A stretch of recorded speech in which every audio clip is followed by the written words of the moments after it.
Heidi, was ist der Unterschied zwischen einer Slalomfinne und einer Speedfinne eigentlich? Grundsätzlich die Größe, weil im Speed fahren wir natürlich auch viel kleineres Material. Und wir fahren Speed grundsätzlich immer in eine Richtung. Meistens rechter Fuß vorne, und um die Reibung noch geringer zu machen, fahren wir asymmetrische Finnen. Und das heißt wirklich für eine Richtung ausgebaut. Eine normale Slalomfinne ist nie so asymmetrisch wie eine Speedfinne. Ein Flügel im Flugzeug ist genau so, oder? Oben hast du mehr Weg als unten. Ah ja. Unten ist flach, oben ist mehr Weg, oder? Genau. Durch das kriegt der Flügel Auftrieb. Ja. Darum bleibt das Flugzeug in der Luft. Das gleiche gilt für die Finne. Ich will auf dieser Seite mehr Grip haben. Darum habe ich hier die größere Strömung, hier kleinere Strömung. Und damit kann ich eine kleinere Finne fahren und kriege ein Spin-Out. Und wann ist der Moment für ein normaler Surfer, um mit einer asymmetrischen zu fahren? Wann hast du angefangen, mit asymmetrischen Finnen zu fahren? Mit dem Speedboard. Ich habe in meinem Speedboard noch nie eine normale Finne gefahren, aber es ist halt, weil ich in diese Disziplin bin ich mit Patrick und Karin reingewachsen und es gab gar keine anderen Finnen. Und sobald man auf offener See fährt oder auf dem Meer und man zurücksurfen möchte, wird es halt extrem schwierig dann mit einer asymmetrischen Finne. Geschweige dann mit einer Finne, die 18 cm lang ist und ein Brett, das nur 39 cm breit ist, dann ist das Hochkreuzen ein bisschen Pain in the ass, ehrlich gesagt. Und das muss auch gelernt sein. Und ja, ich fahre dann, wenn ich schon mal Höhe laufen kann, leider immer zu nah am Strand, und darum muss meine bessere Hälfte dann immer mal wieder ein bisschen reparieren.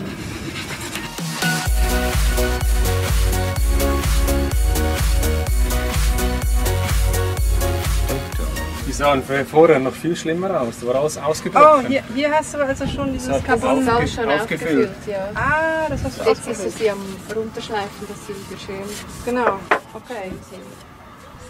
Wow. Nachher wird es wieder so. Guck mal. Ja, oh ja, dann Vielen. sieht man das auch Du hier. fühlst nichts mehr, das ist eben so. Ja. Ja. Okay. So, Heidi. Essen, Ernährung, wie wichtig ist das? Ja, für den Speedsurfer grundsätzlich sehr wichtig, obwohl Speedsurfen auch Gewicht wichtig ist. So ein bisschen ein zweischneidiges Brett. Ja. Aber nein, wir schauen natürlich schon auf die Ernährung, sprich, dass wir uns mit frischen Früchten, Gemüsen ernähren und nicht nur irgendwie Fast Food, um Gewicht aufzubauen, weil schlussendlich muss man auch fit sein, nicht nur Gewicht haben, sondern das Gewicht auch handeln können im Körper. Und ja. Und das sieht ja sehr gesund aus, aber wenn du noch was besser machen könntest in der Ernährung, was würdest du dann gerne machen wollen? Oder denkst du, dass du schon 100%? Ja gut, 100% ist nie gut, das ist ganz klar. Also ich liebe Schweizer Schokolade, ich liebe Schweizer Käse und darauf werde ich nie verzichten. Um das Bauerntochter liebe ich auch Milchprodukte im Allgemeinen. Ich könnte und möchte gar nicht darauf verzichten, wie auch auf Fleisch. Für mich ist eine ausgewogene Ernährung gesund. Es muss nicht Verzicht auf irgendetwas sein, sondern wenn möglich im Maße. Genau, genau. alles mit Maßen. Genau. Ja. Ja, und ansonsten hat man ja auch noch Blei in der Weste, ne?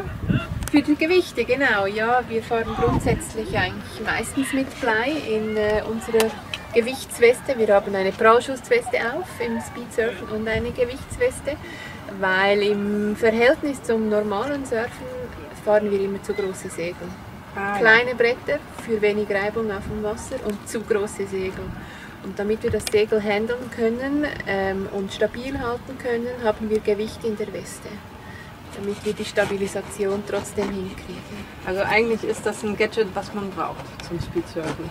Oder Gewichtsweste grundsätzlich ja nicht unbedingt, nein, man kann ganz gut ohne beginnen, weil grundsätzlich ist es wichtiger, die Kontrolle zu haben, sich wohl auf dem Material zu fühlen und dann Step by Step mit verschiedenen Details wie asymmetrische Finne oder Gewichtsweste zu beginnen, weil wenn man mit Speedsurfen beginnt, muss man nicht gleich in 40 Knoten plus beginnen, sondern man kann ganz gut Speedsurfen auch mit größerem Material, auch da sich verbessern, auch da sich wohlfühlen und dann langsam herantasten. Und dann spürt man dann plötzlich, dass man eigentlich, oder wir Frauen vor allem, dass wir zu leicht sind, um wirklich Speed zu surfen. Und dann kann man auch mal einfach eine normale Weste anziehen und mal ein bisschen Sand reinpacken. Man muss da gar nicht Blei reinpacken, weil Sand gibt es überall. Und nasser Sand ist schwer, also man kann das Step by Step so aufbauen, ohne dass man sich Gewichte reinpackt, die, wenn man einen Sturz hat, dann noch im schlimmsten Fall irgendwie um den Kopf liegen oder so. Sand macht nichts. Oder man kann auch Wasserflaschen, die geben zusätzlich noch Auftrieb. Das heißt, wenn man einen Sturz hat im Wasser und Wasser reinpackt auf den Rücken, dann hat man noch Auftrieb. Grundsätzlich ist es so, dass ich immer zuerst die Prallschutzweste anziehe, ja. die mir Auftrieb gibt und die Okay. mich schützt. Das ist eine normale Gib mal her. Prallschutzweste. So. Jetzt geht's los. Okay, passt. Schöne Weste übrigens.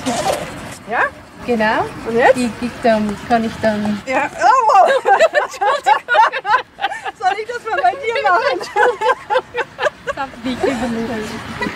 Und dann zusätzlich noch die Gewichtsweste. Ja. Das ist eigentlich von Patrick auch eine normale Prallschutzweste, aber einfach mit Reißverschluss vorne und hinten, wo man dann was reinpacken kann. Ich habe vorne jetzt auch überall Bubbles drin.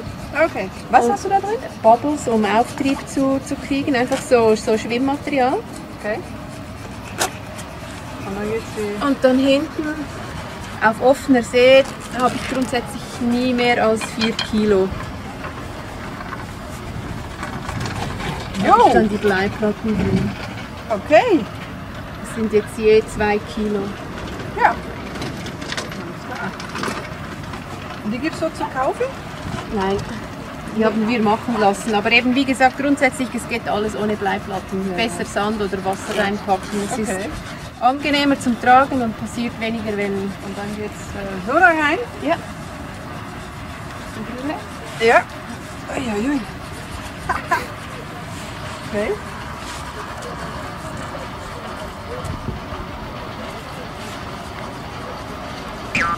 Ja, das ist ein Unterschied. Schon, Ja, aber es fühlt sich eigentlich ganz lecker an. fühlt sich angenehm an, ja. Und man hat automatisch schon ein bisschen mehr Zug nach hinten. Für die Stabilität gibt es dann, ja, automatisch. Und Ja. eben für offener See 4 Kilo, in Lüderitz fahre ich jeweils bis zu 16 Kilo. Also da fülle ich 16. dann bis 16 Kilo, ja. Okay. Und dann mache ich dann noch eine zweite Weste drauf. Okay. Weil ich muss ja den Auftrieb haben, das ist eine Rule bei Lüderitz. Ich muss, egal wie viel Kilo ich drauf packe, ich muss mich in den Kanal legen können und floaten. Okay. Ja, genau. Wenn das nicht ist, dann ist sie disqualifiziert. Ja, aber ich glaube, das ist auch für die, Für die Security, also für die für Sicherheit. Safety. Ja, aber, ganz- nicht, ganz aber klar. auch für hier. Ich meine, du musst ja Ist immer so, aufpassen, ja. dass du noch Ist über so. Wasser Und bleibst. 4 Kilo, ich hatte schon mal einen Crash da unten auf offener See und dann sind 4 Kilo schon sehr Viel. schnell viel Gewicht. Ja. Ja. Weil wenn du dann Segel und Wasser hast, das Brett disconnected und du bist da nicht, kannst nicht schwimmen, kannst nicht stehen, hast 4 Kilo, das Segel zieht runter, dann wird es schnell gefährlich. Und so machst du dann deine Kraftübung? Nicht ganz. Nee, wie Die denn? mache ich nur auf dem Wasser. Ach, nur auf dem Wasser. Okay. Und Christian, wie ist das so als Mann von Heidi, als Mann von einer Windsurffrau? Das ist gut. Wieso? Die meisten wünschen sich das, oder? Ja, weiß ich nicht, wieso. Damit man alles zusammen machen kann. Okay. Und warum denkst du, dass nicht so viele Frauen surfen? Das weiß ich auch nicht. Vielleicht ist es zu schwierig zum Lernen. Ja. Keine Ahnung, am Anfang braucht es ein bisschen Geduld. Und dann ist man halt manchmal bei sehr viel Wind am Strand, ohne Bikini.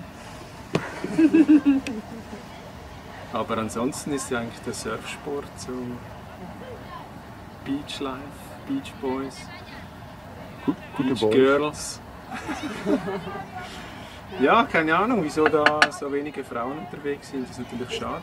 Ja, ich denke manchmal auch, dass es eine Sache ist vom Kopf, dass es einfach auch ein bisschen mutig ist oder Kraft auch. Ja, ich denke halt, schon wenn man beginnt mit dem Surfen, hat man meistens ja ein riesengroßes Brett. Ja. Nur schon das kann man fast nicht alleine tragen. Also das ist schon, ich glaube, das Material ist schon ein großes Hindernis schon für viele, zum Teil finanziell, weil das kostet halt auch sehr viel, muss man auch ehrlich sagen. Und zum anderen auch, um das Ganze zu transportieren. Also man braucht ein Auto eigentlich, wenn Man man braucht Windsurft. eigentlich auch einen Caddy, natürlich. Ja, am Anfang schon. Ja, am Anfang schon. Also ich aber glaube dann- schon, wenn ein Boyfriend oder ein Boy möchte, dass sein Girl beginnt, dann braucht der Boy schon ein bisschen Geduld, um Ja. das Girl auch aufs Wasser zu bringen, das Material bereit zu machen, etc. Obwohl ich musste zuerst lernen, wie man ein Segel aufriegt, bevor ich aufs Wasser darf. Ich Aber hatte keine finde Ahnung. ich auch gut. Weil dann bin ich schon wieder unabhängig und kann mich dann selber installieren und aufs Wasser gehen.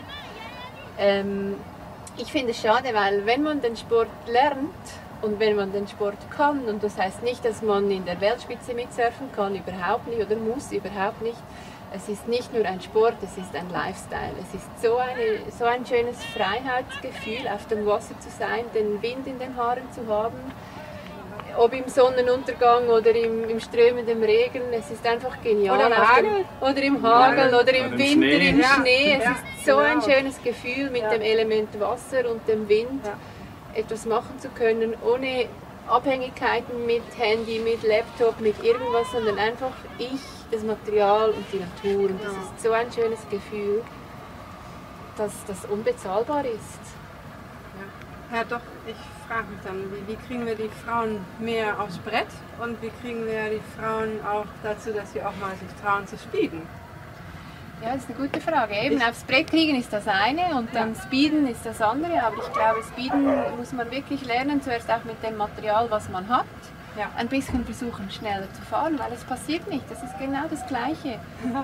Wie wenn man normal hin und her gleitet. Einfach mal versuchen, ein bisschen abzufallen. Und dann spürt man langsam, wie man schneller wird. Aber das heißt ja nicht, dass man dann gleich irgendwie wie soll ich sagen,